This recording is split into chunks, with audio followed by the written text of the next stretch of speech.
You read the email. All you can do is say, "Oh well, I can't. We didn't see it. I'm not going back because some emailer emailed in." Well, but if they're correct, so what? They're correct. So what?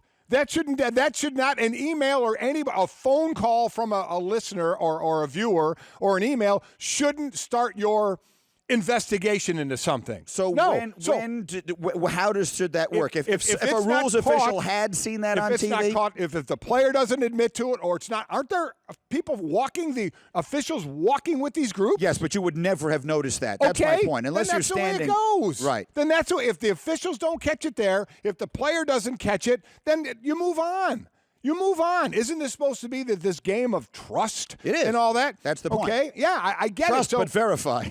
Okay. To use an old expression. I'm not using a phone call or an email from any kind of viewer that says, oh, you know what, because of this email, I went back and looked at this. You get the email and you say, and you go back and you know what you say?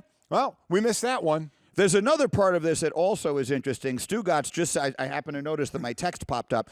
Stugatz is listening, and he just sent a text that says you can't, and he knows that you can, so I think he means to say you shouldn't give a two-stroke penalty for signing a scorecard that at the time was believed to be correct. Right. She did not knowingly sign an incorrect scorecard. Now, again, this has been the rule of the game forever. They just changed it. It used to be that if you would sign a scorecard, you're disqualified. Even unknowingly signed an incorrect scorecard. That was the controversy that Tiger Woods we thought was going to get disqualified from the Masters a couple of years ago.